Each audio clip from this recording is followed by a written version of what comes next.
Fala pessoal, tudo bem? Que alegria, que satisfação de começar essa live aqui com vocês para falar de uma disciplina fundamental nos concursos públicos. Falar sobre direito administrativo. Com muita alegria que eu estou aqui hoje para conversar contigo, principalmente para resolver questões.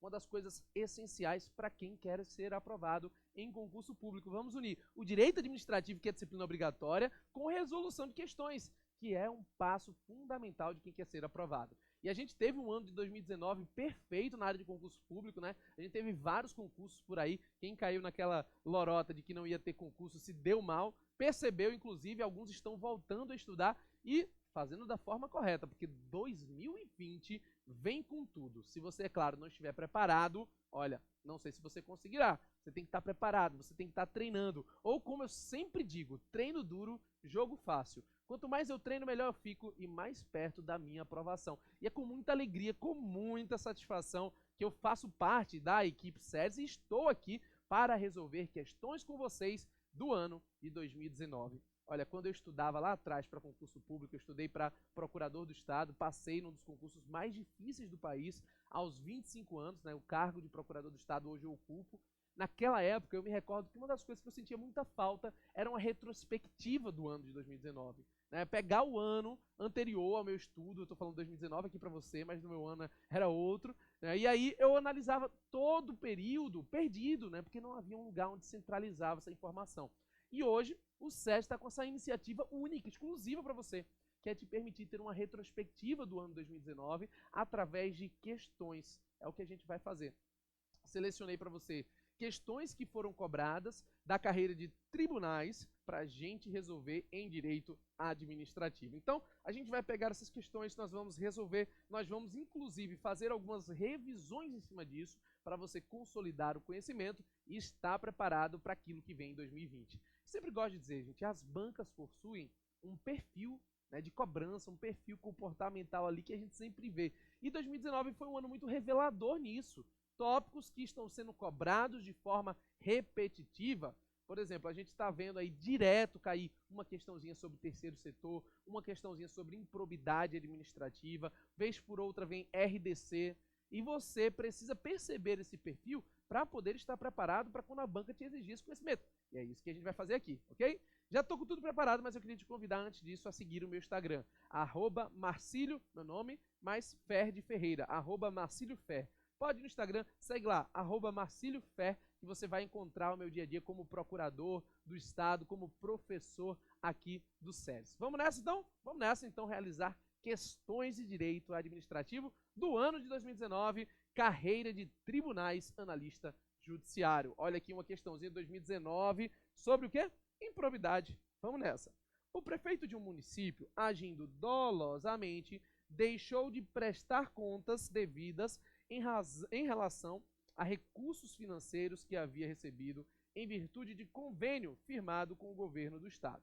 A partir dessa situação hipotética, julgue o item a seguir, considerando o que dispõe a Lei 8.429, a LIA, Lei de Improbidade Administrativa. Em virtude da gravidade de sua conduta, o prefeito está sujeito às sanções de suspensão dos direitos políticos pelo prazo de 8 anos a 10 anos e também perda de eventuais valores acrescidos ilicitamente ao seu patrimônio.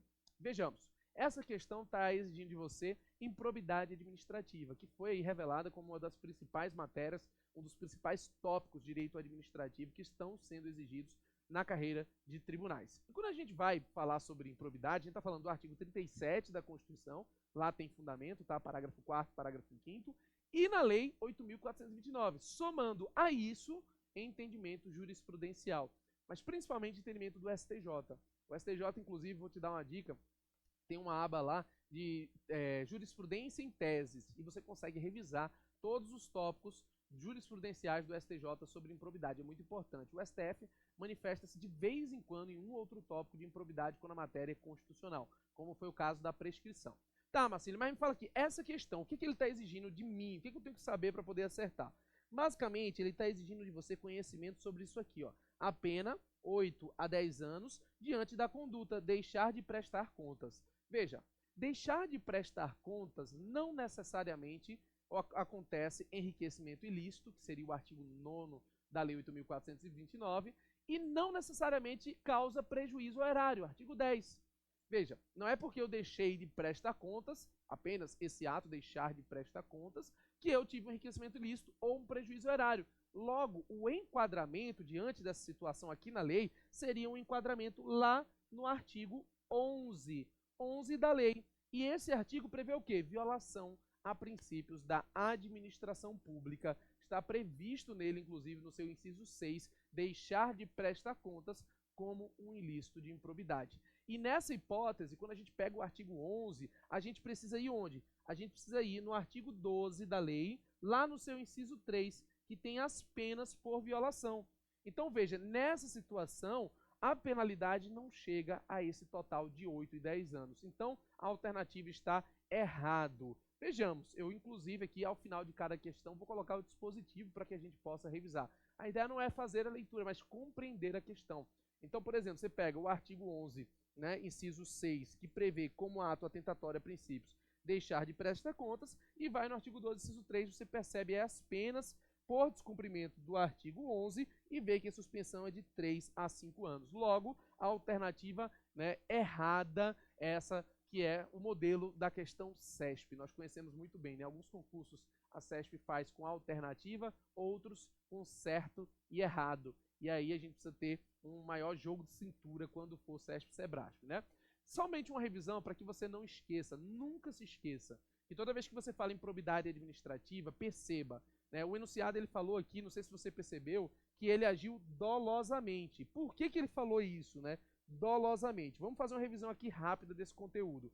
Quando a gente vai nos tipos infracionais de improbidade administrativa, existem 3 tipos infracionais e um quarto que foi incluído. Basicamente, de forma tradicional, a gente sabe que existe o artigo 9º, que é enriquecimento ilícito, existe o artigo 10, que é prejuízo erário, e o artigo 11, que é violação a princípios administrativos. Além desses 3 artigos, a gente sabe que foi incluído aí o 10A, um artigo que diz respeito à concessão indevida de benefício tributário relativo ao ISS. Não vou abordar ele agora aqui especificamente não, porque não vai fazer muita diferença, mas vou comentar assim já já.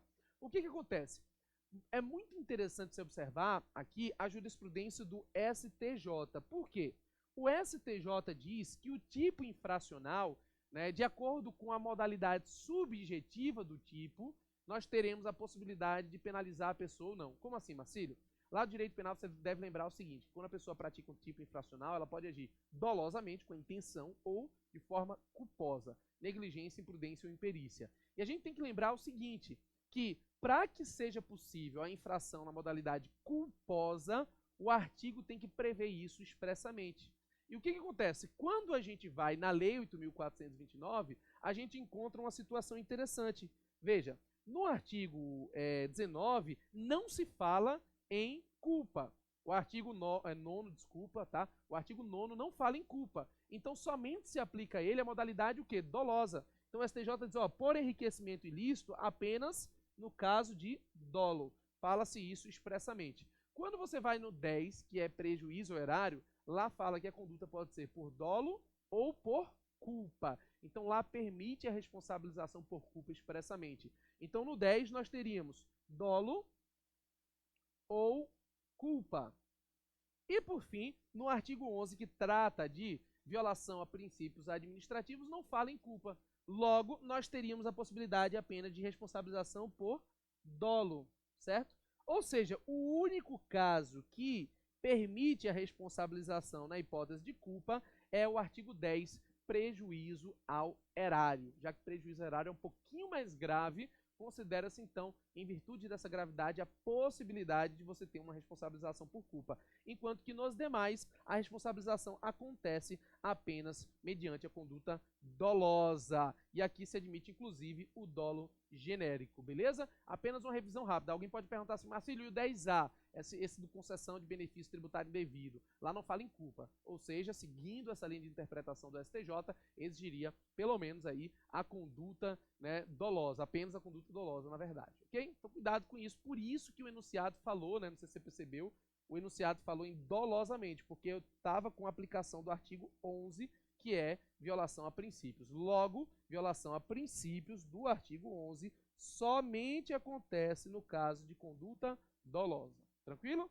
Vamos então para mais uma questão aqui. 2019 também, vou pegar aqui o marca-texto para a gente poder marcar algumas palavras-chave. Em uma licitação, tema licitação, na modalidade tomada de preços, aquela modalidade intermediária em razão do valor, não é? Verificou-se que todas as propostas estavam incompatíveis com as exigências do edital de licitação. E por essa razão, todas foram desclassificadas. Em virtude do ocorrido, a comissão de licitação deve, veja, aqui está te exigindo conhecimento sobre licitação, mais especificamente o tema da licitação fracassada, que é aquela licitação que é lançada, nós temos interessados, mas chega-se a fracassar, porque essas pessoas não conseguem cumprir os requisitos exigidos pelo edital. E aí, quando a gente pega as alternativas, o que a gente tem? Ó, letra A. A comissão deve propor à autoridade que autorizou o certame a contratação direta por se tratar de licitação deserta. Olha, a gente já começa aqui com alguns equívocos, já que ele está falando de licitação deserta. Apareceram interessados, então seria fracassada. B. Fixar aos licitantes o prazo de 8 dias úteis para apresentação de novas propostas, devidamente saneadas de incompatibilidades que justificaram a desclassificação.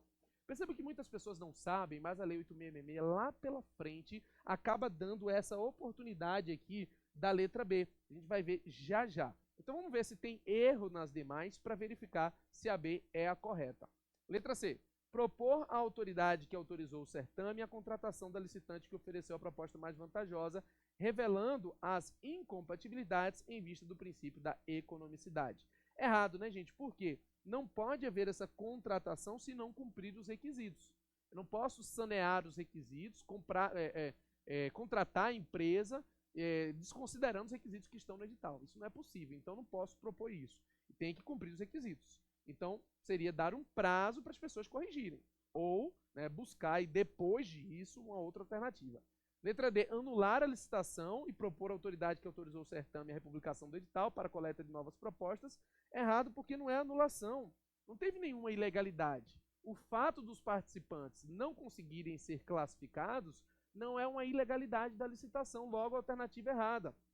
E letra E. Revogar a licitação e propor à autoridade que autorizou o certame a contratação direta por inexigibilidade de licitação. Veja, não é inexigibilidade de licitação porque não é inviável e também não é revogação porque não é questão de inconveniência ou inoportunidade. Não é isso. Então a alternativa correta aqui seria a letra B, por expressa literalidade do artigo 48, parágrafo 3º da Lei 8.666. E aí você pode perceber que o parágrafo 3º do 48 diz exatamente isso para o caso da licitação fracassada. Ele diz assim, ó, quando todos os participantes forem inabilitados ou todas as propostas forem desclassificadas, a administração fixará, poderá fixar aos licitantes um prazo de 8 dias úteis para apresentação de nova documentação ou de outras propostas escoismadas das causas referidas neste artigo, facultada, no caso de convite, a redução para até 3 dias úteis. Logo, esse dispositivo acaba abrindo um prazo para que haja uma correção dessas propostas ou até para uma apresentação de outras propostas para permitir sanear o problema e haver a contratação. Aí, se não conseguir isso, aí a gente pode passar para outra análise. Mas aqui, a questão estava te exigindo literalidade do 48, parágrafo 3º da Lei 8.666. Beleza? Vamos para mais uma? Veja, licitação é sempre um tema recorrente, principalmente a parte de contratação direta, dispensa, inexigibilidade, e sempre cai nas provas. De vez em quando está vindo muito RDC, então tem que estar preparado também. Vamos nessa. Vamos para mais um aqui. 2019 também, seguindo a sequência, agora TRF. Paulo da Silva é servidor federal e foi designado para compor comissão processante destinada a apurar a responsabilidade de outro servidor público. Ao tomar ciência da designação, perceba, Paulo agora faz parte da comissão. Paulo verifica que o servidor investigado é seu parente de 4º grau. Opa! Parente de 4º grau. Qual é o problema central aqui? A gente está no tema de servidor público, ingressando inclusive para o âmbito da Lei 8.112. Nós temos um problema que é 4º grau é impedimento para a pessoa ser membro de comissão, para a pessoa ser membro, às vezes, inclusive autoridade julgadora, é ou não é? E aí ele fala membro de quarto grau por intermédio de uma irmã adotiva de sua mãe. Diante da situação relatada e à luz do que dispõe a Lei 8.112 e também a Lei 9784, lembrando que a Lei 9784 é aplicada de forma subsidiária no âmbito do processo administrativo a todos os demais processos específicos, né? Então nós temos dois regramentos para analisar. Paulo. Então, o que acontece com Paulo? Paulo que é parente desse investigado. Letra A. É obrigado a comunicar o impedimento à autoridade que o designou, abstendo-se de atuar sob pena de responsabilidade funcional. Muita gente vai nessa logo de cara. Cuidado. B. É obrigado a comunicar a suspeição à autoridade. Olha, ele já está trabalhando no primeiro impedimento, no segundo suspeição, abstendo-se de atuar. C. Deve prosseguir na comissão, pois as leis em questão determinam expressamente que parentescos baseados em adoção são incapazes de gerar incompatibilidade, né, por conta da adoção. Será que é isso? D. Não está obrigado a comunicar impedimento, mas pode declarar-se em situação de suspeição, solicitando o afastamento à autoridade que o designou. Opa, vamos ver. E letra E, não está obrigado a comunicar a suspeição, mas pode declarar a situação de impedimento, solicitando o afastamento. Veja, confundindo você entre suspeição e impedimento. Qual a alternativa correta aqui, Marcílio? A alternativa correta é a letra D, gente. E aqui é por aplicação do artigo 149, parágrafo 2º da 8.112 e do artigo 20 da Lei 9784. Por isso, inclusive, não sei se você percebeu, o enunciado trouxe as duas leis. Trouxe a Lei 8.112, que está cobrando aqui para você, né, sobre PADs, sobre processo administrativo disciplinar, e trouxe para você também conhecimento sobre a Lei 9784, que se aplica subsidiariamente. Veja, o impedimento, ele acontece quando a lei presume a parcialidade da pessoa pelo parentesco. E quando a gente vai na Lei 8.112, essa presunção ela acontece assim, ó.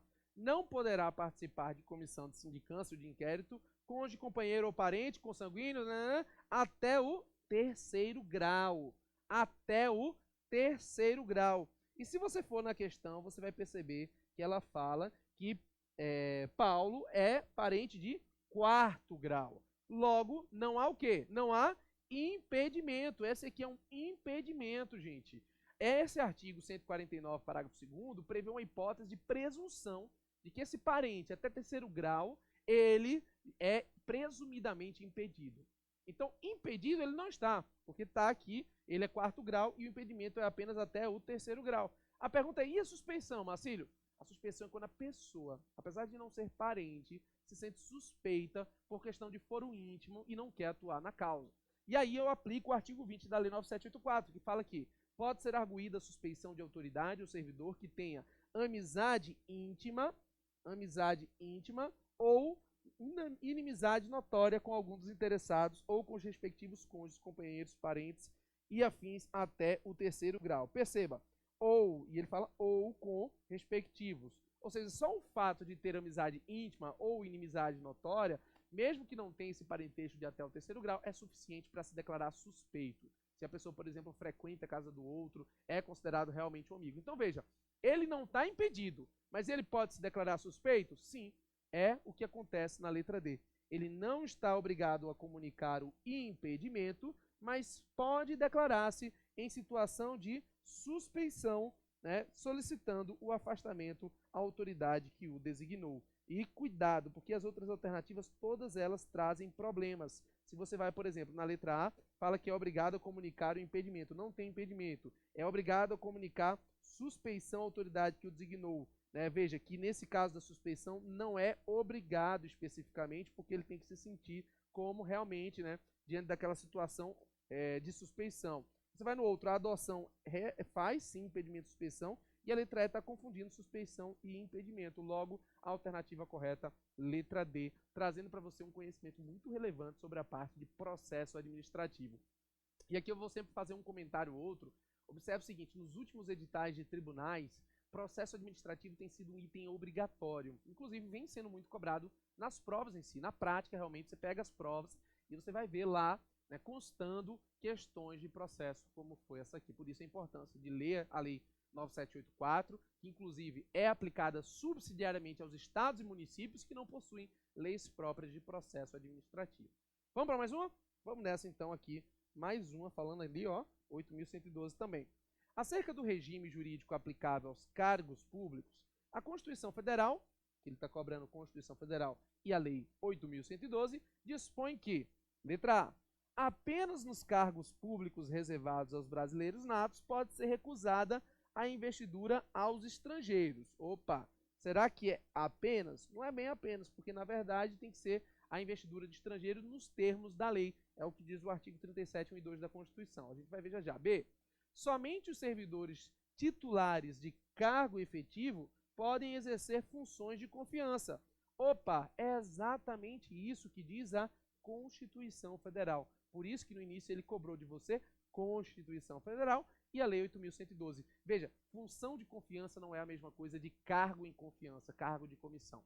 O cargo em confiança, o cargo de comissão é de livre nomeação, de livre exoneração e pode ser uma pessoa da administração pública ou uma pessoa até mesmo externa. O percentual dos cargos em comissão será destinado a servidor efetivo, mas tem um percentual que é aberto ao público de confiança, do governador, do presidente, das autoridades. Mas função de confiança não. Função, essa palavrinha aqui, ó, função, ela é destinada apenas para cargo efetivo. Vou ver já com você o dispositivo. Então a alternativa seria B, mas bora ver o erro das demais. Letra C.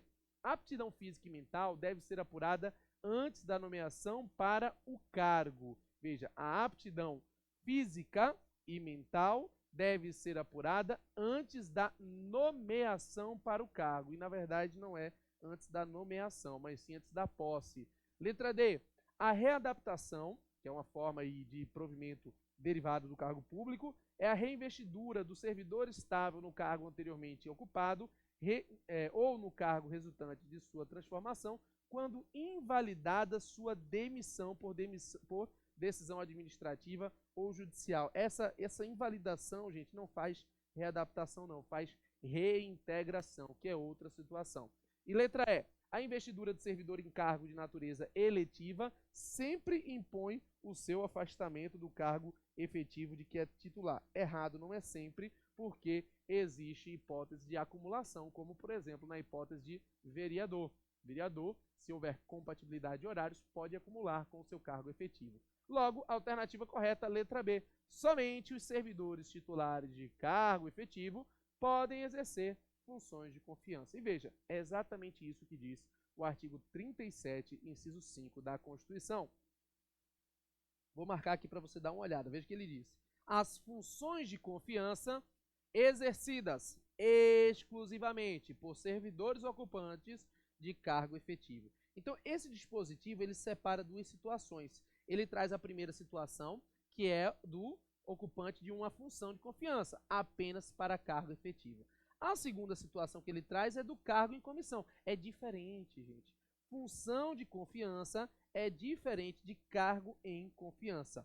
Função de confiança é apenas para ocupante de cargo efetivo. Agora, função, ou melhor, cargo comissionado, aí é diferente. Será preenchido por servidores de carreira nos casos, condições e percentuais mínimas previstas em lei. O restante pode ser por terceiros. Então, função de confiança sempre por ocupante de cargo efetivo. O artigo 37, inciso 5, sempre cai em prova, porque ele acaba confundindo o candidato que não conhece a diferença, que não faz parte aí das aulas do SERES, que não conhece muito da metodologia. Hoje em dia o SERES tem o maior curso online de preparação para concursos públicos e OAB. E além disso tudo, o SERES tem inúmeros atrativos na sua preparação, que você sabe muito bem. Tem aí pílulas do conhecimento, aulas regulares, o conteúdo todo sistematizado, tem coach, tem inúmeras coisas para você.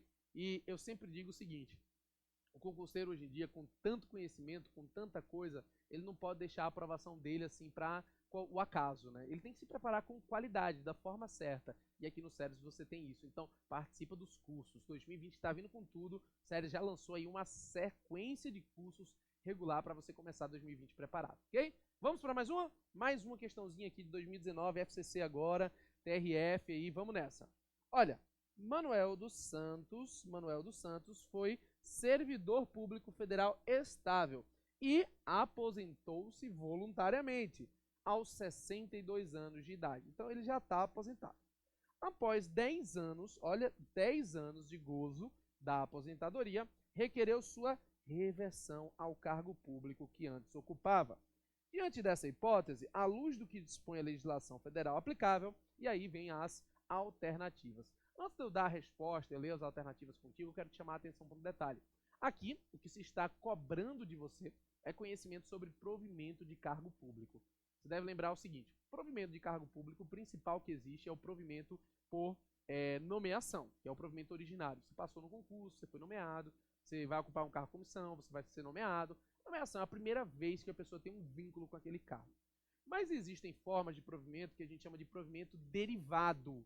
Provimento derivado é eu já entrei no serviço público, já ocupo um cargo e por algum motivo vai haver uma movimentação. Por algum motivo eu vou voltar para um cargo que eu havia saído, por algum motivo eu vou mudar ali dentro da minha carreira, passando de uma classe para outra, né, integrante, é claro, da mesma carreira. Lembrando que a súmula vinculante número 43 proíbe, né, a ascensão funcional, sair de um cargo para outro de outra carreira sem concurso. Não pode não.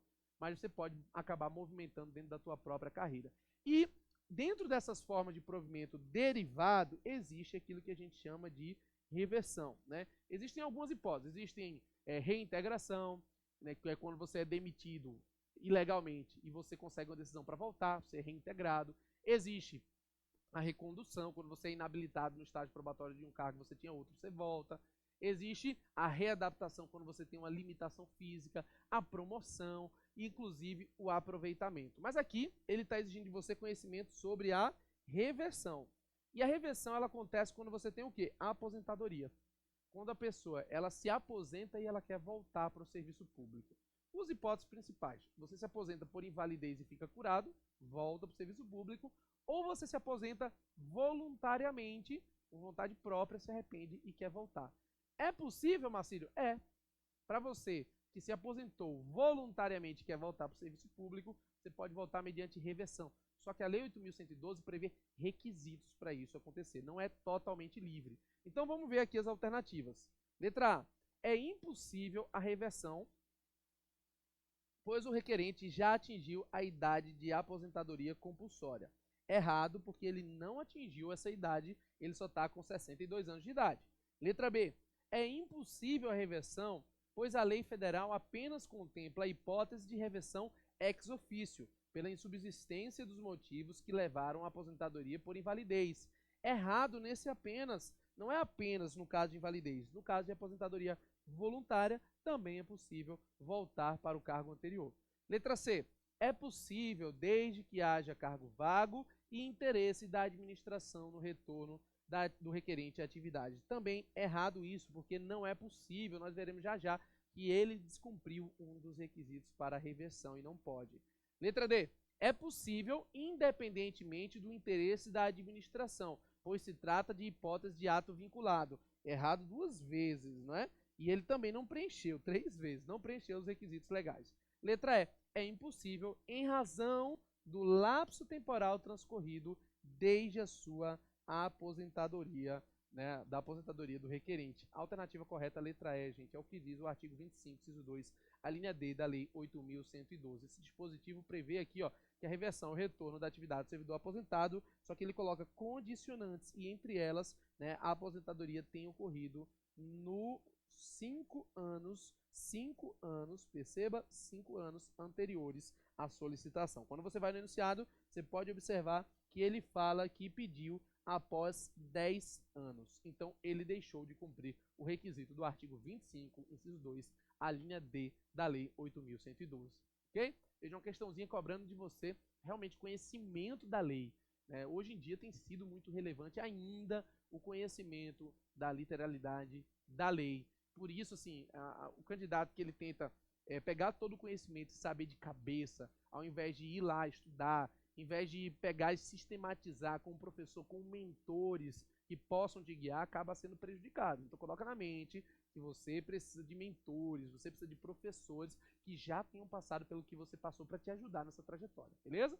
Vamos então para mais uma questãozinha aqui, agora CESP. Vamos alternando, né? A gente coloca CESP, coloca FCC, vamos trabalhar da melhor forma possível.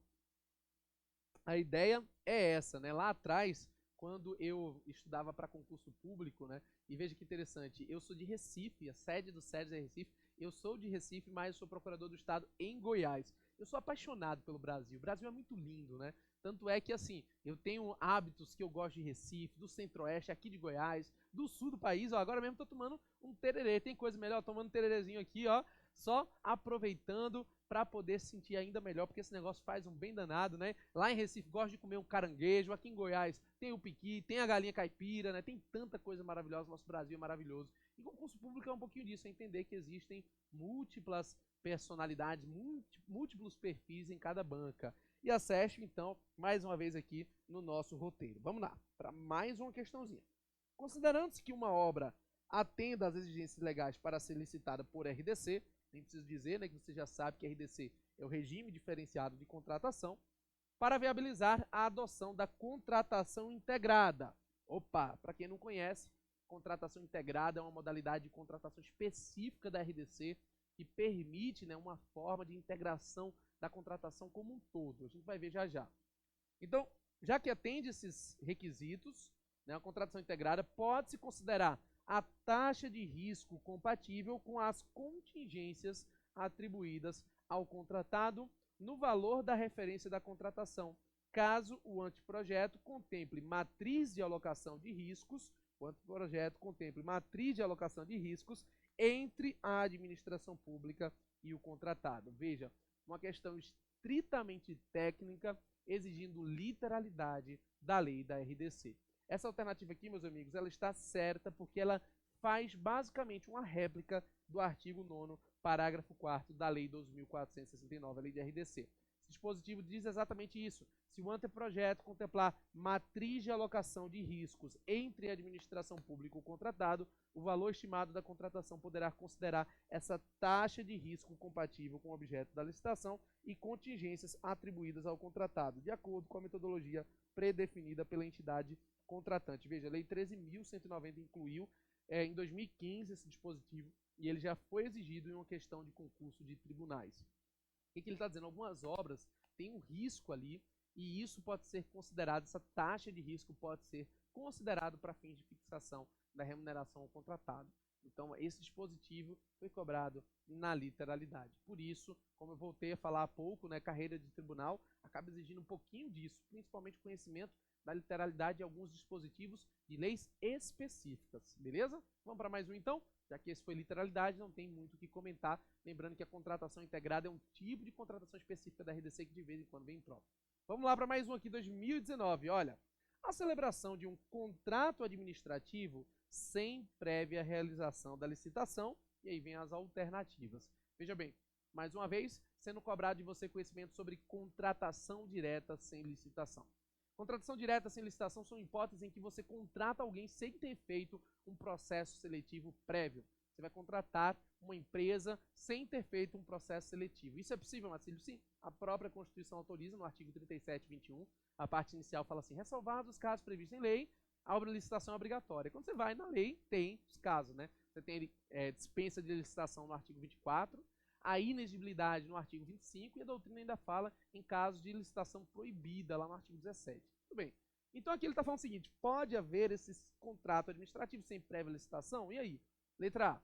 Isso viola o princípio que obriga a realização do certame, exceto nos casos em que a competição se mostrar inconveniente.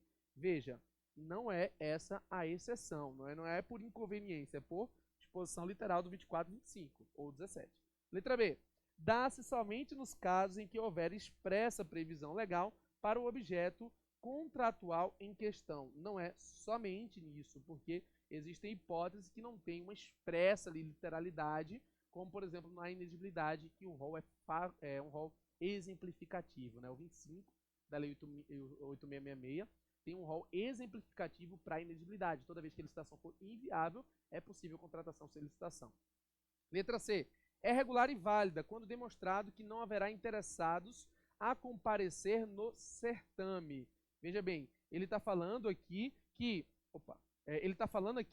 não que é válido isso, que pode haver contratação sem licitação, se demonstrar que não haverá interessados a comparecer no certame. Veja, tem que ter certo cuidado com isso, porque não basta você demonstrar que não haverá, tem que ter realmente a publicação do edital com não comparecimento. Então, esse aqui não é apenas nessa hipótese aqui. Ok. Letra D. pode ser admitida em determinados casos, exemplo da demonstração da inviabilidade técnica de competição, em que já é possível apurar o resultado que seria alcançado no certame. Perfeito. Aqui nós temos a hipótese do artigo 25 da Lei 8.666, que trata da inexigibilidade. Então, a alternativa correta, né? Já adiantei sem querer, inclusive apertando aqui o dispositivo do tablet, mas está tudo bem. Então, seria a alternativa correta, a letra D, o artigo 25 da Lei 8.666. E letra E, dá-se nos casos de dispensa ou inexigibilidade situações em que já é conhecido previamente o resultado do certame, porque apenas um interessado tem condições de executar o objeto contratual. Errado esse apenas um, né, tem condição, por quê? Porque na dispensa isso não é verdade. Às vezes na dispensa mais de uma pessoa poderia executar o objeto contratual, mas resolve-se dispensar a licitação, como é no caso de baixo valor. Artigo 24, 1 e 2 permite a dispensa de licitação pelo baixo valor da contratação. Mais de uma pessoa poderia fazer, mas resolve-se dispensar a licitação. Então está errada essa parte sim, apenas um interessado. Alternativa correta, letra D, artigo 25 da Lei 8.666 sendo exigido aí de você. 25 traz a inexigibilidade. Só lembrando, tá, gente? Só lembrando para que você possa fixar aqui que nós temos na Lei 8.666 três casos principais. Você tem basicamente o artigo 24, trazendo aquilo que a gente chama de dispensa de licitação. Você tem o artigo 25, trazendo aquilo que a gente chama de inexigibilidade. E você tem o artigo 17, trazendo a licitação proibida ou, né, licitação dispensada. Lembrando que a dispensa de licitação é uma faculdade, você dispensa se você quiser, se não quiser não dispensa, é uma discricionalidade. A inexigibilidade é por inviabilidade, não tem como ser feito porque não tem competição, por exemplo, fornecedor exclusivo, e a proibida é para alienação de bens móveis e imóveis em hipóteses definidas no artigo 17, ok? Vamos então para mais uma questão. Até aqui a gente está seguindo aí o caminho, vocês vão comentando, vão falando aí na nossa live, né? A gente sempre está pegando questões para realizar junto com vocês e trazer essa revisão rápida, uma retrospectiva daquilo que caiu em 2019. Vamos para mais um aqui, vamos nessa! Olha aí, ó, 2019, agora FCC. Vamos para mais uma questãozinha. Deixa eu só botar aqui no marca-texto, isso aí, vamos nessa, ó.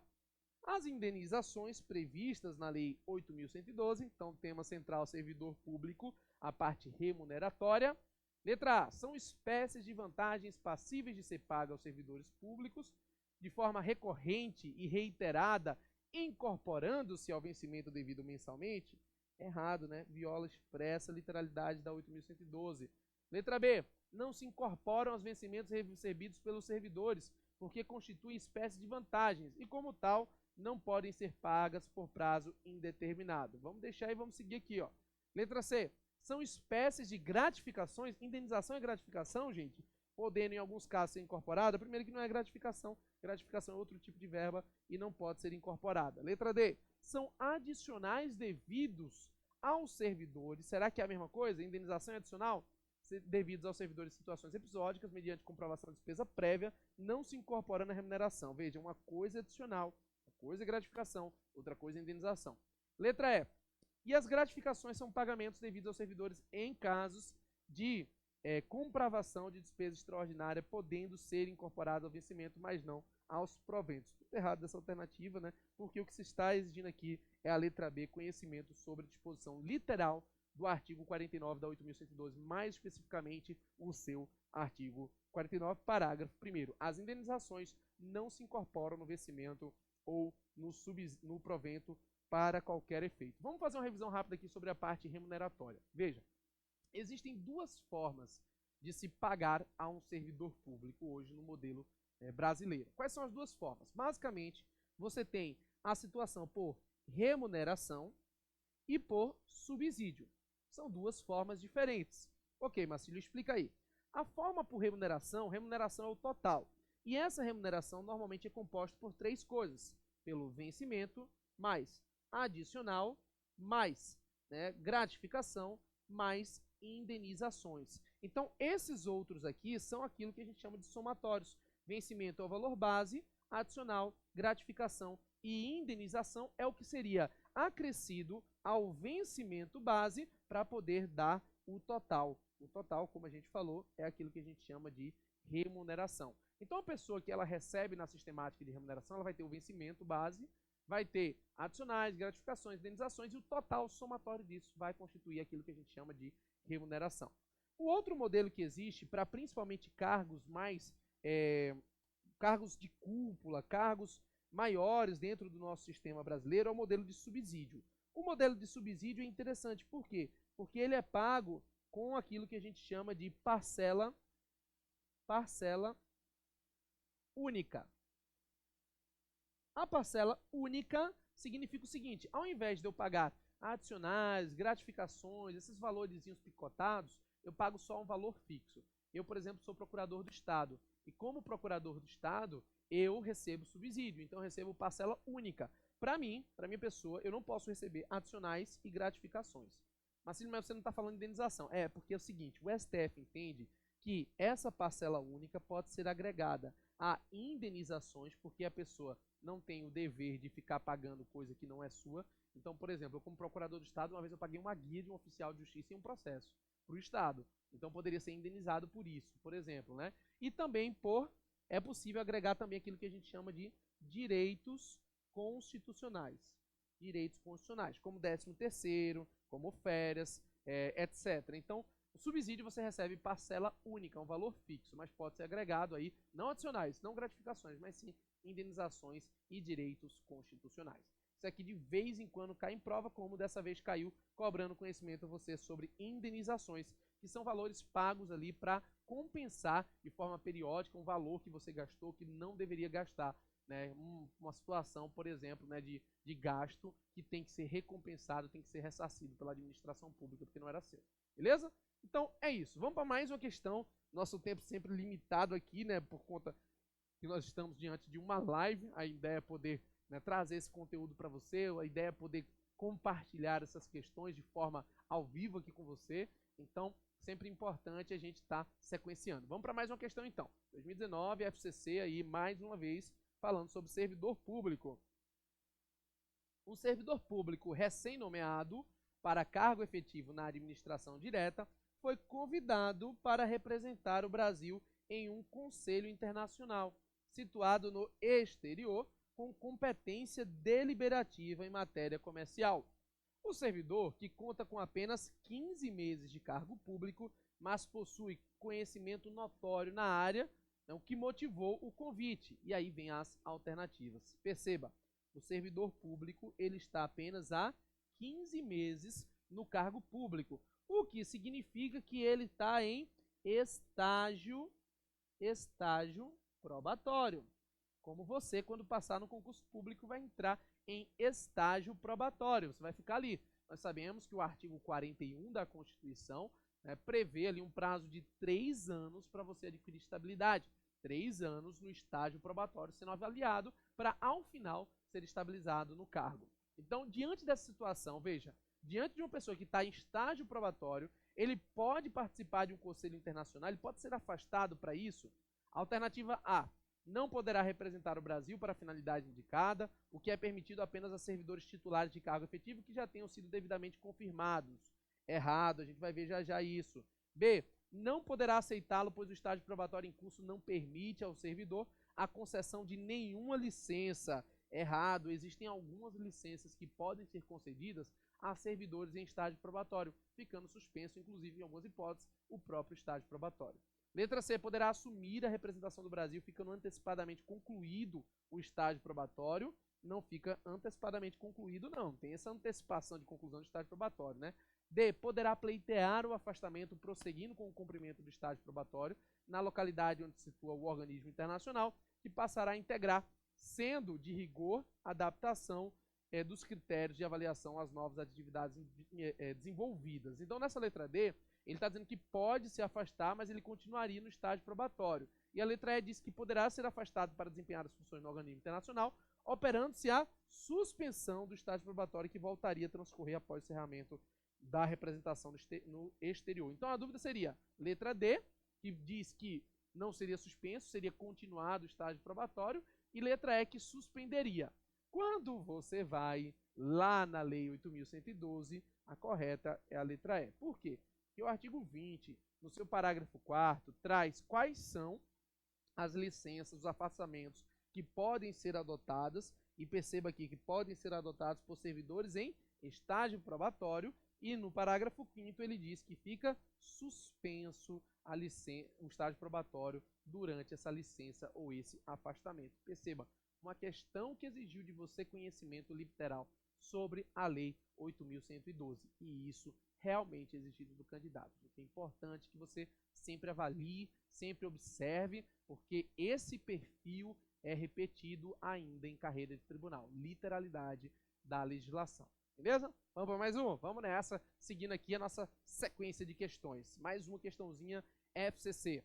Sobre os assim chamados poderes da administração pública, afirma-se corretamente que olha que interessante, né? Poderes da administração pública, um tema que está presente em todos os editais de concurso público de tribunais. Poder regulamentar, poder de polícia, poder disciplinar, poder hierárquico, uso e abuso de poder, deveres do administrador público, é um tema que sempre cai. E aqui ele está te perguntando de uma forma bem genérica, não trouxe ainda qual poder. Vamos para as alternativas. Poder de autotutela é ilimitado, visto que pode ser realizado a qualquer tempo. Opa, errado. Por quê? Primeiro, porque não é ilimitado, e segundo, né, porque tem prazo de decadência administrativa previsto na Lei 9784. O que mais? Letra B.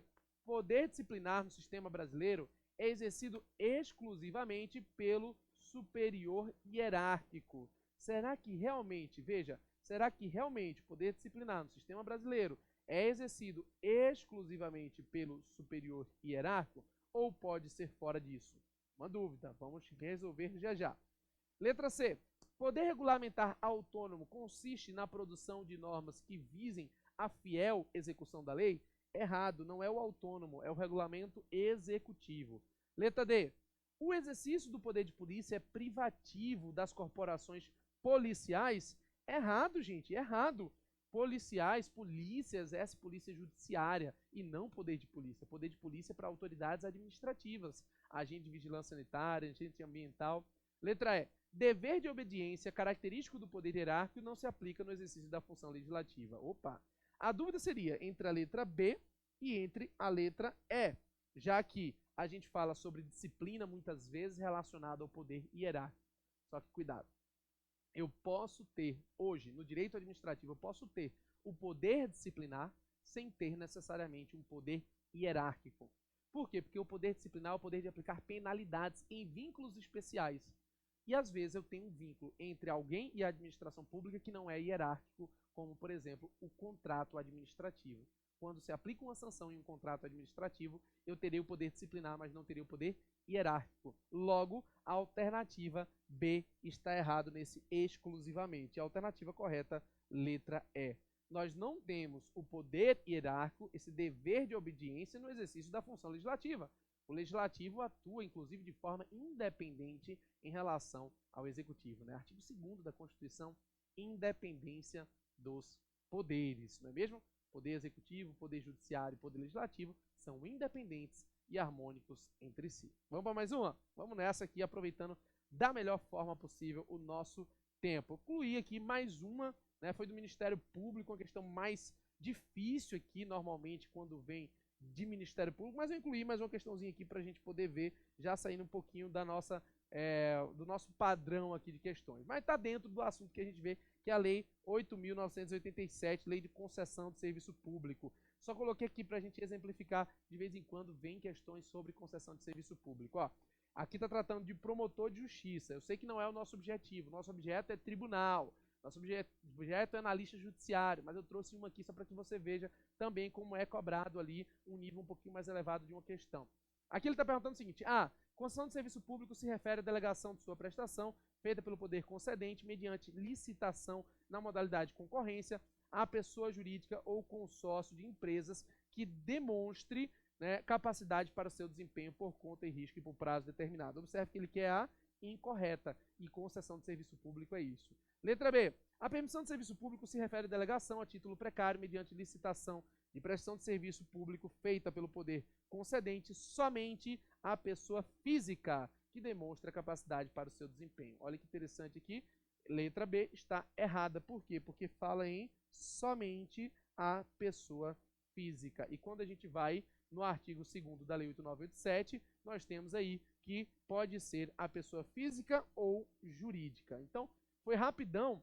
Eu queria só trazer para você uma questão, para você ver como normalmente é exigido conhecimento, às vezes, em outro nível, mas que não tem nada demais. Nada demais. Foi muito parecido uma questão de promotor de justiça com a questão de analista judiciário. Beleza? Então, a gente tem uma situação como essa aí. Vamos partir para mais um aqui.